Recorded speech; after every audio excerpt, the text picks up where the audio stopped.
പാലക്കാട്ട് തൃപ്പൂണിത്തുറ കിഴക്കേക്കോട്ടയിൽ വെച്ചായിരുന്നു കുരിക്കാട് സ്വദേശിയായ മാധവൻ മദ്യലഹരിയിൽ പെൺകുട്ടികളെ കയറിപ്പിടിച്ചത്. ഡ്യൂട്ടി കഴിഞ്ഞ് വീട്ടിലേക്ക് പോകുകയായിരുന്ന വനിതാ പോലീസ് റെജിമോൾ പെൺകുട്ടികളുടെ കരച്ചിൽ കേട്ട് ഓടിച്ചെന്നു.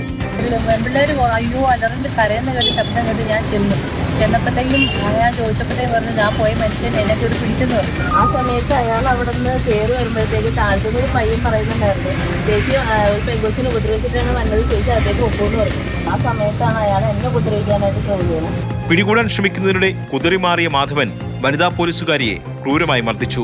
ഞാൻ ഓടി ഇയാൾ എന്നെ കാണിക്കണേന്ന് ചോദിച്ചപ്പോഴത്തേക്കും എന്റെ മൊബൈൽ ഒറ്റ തട്ട് തട്ടിയിട്ട് നേരെ താഴത്ത് തറയിലോട്ട് വിടും. രണ്ടാം തട്ടിന് വേണ്ടത് താഴത്തോട്ട് വിടും. എന്നിട്ട് എന്നെ ഇയാൾ ഉടനെ തന്നെ പിടിച്ചിട്ട് കലങ്ങും മേടങ്ങും പുറത്ത് ഇത് ഡ്രസ്സൊക്കെ വലിച്ചു. മാധവൻ മർദ്ദിച്ചപ്പോൾ വനിതാ പോലീസുകാരെ സഹായിക്കാനായി ആരും എത്തിയില്ലെന്ന ആരോപണമുണ്ട്.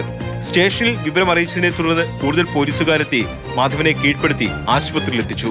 ആശുപത്രിയിലെത്തി ബോധം വീണപ്പോൾ നഴ്സിനെയും മാധവൻ ആക്രമിച്ചു. പോലീസ് ആളുടെ കൈ എനിക്കെന്തിരിക്കാൻ പിടിച്ചേക്കുമായിരുന്നു. ഇയാൾ എഴുന്നേറ്റിട്ട് ഞാൻ ഇങ്ങോട്ട് നടന്നു വരുന്ന വഴിക്ക് ആൾ കാലിൽ എടുത്തിട്ട് ചവിട്ടി. ഞാൻ തെറിച്ച് ഭിത്തിയിലോട്ട് പോയി. പിന്നെ പോലീസാണ് ആളെ പിടിച്ചു വെച്ച ചവിട്ടാട്ട്. പിന്നെ എല്ലാവരും വന്ന് പിടിച്ചു കെട്ടി. അതിക്രമത്തിനിരയായ പെൺകുട്ടികളുടെ മൊഴി പോലീസ് രേഖപ്പെടുത്തി. മാധവനെതിരെ ആശുപത്രി സുരക്ഷാ നിയമം, ഔദ്യോഗിക കൃത്യനിർവഹണം, തടസ്സപ്പെടുത്തൽ തുടങ്ങിയ വകുപ്പുകൾ ചേർത്ത് കേസെടുത്തു. മാതൃഭൂമി ന്യൂസ്, കൊച്ചി.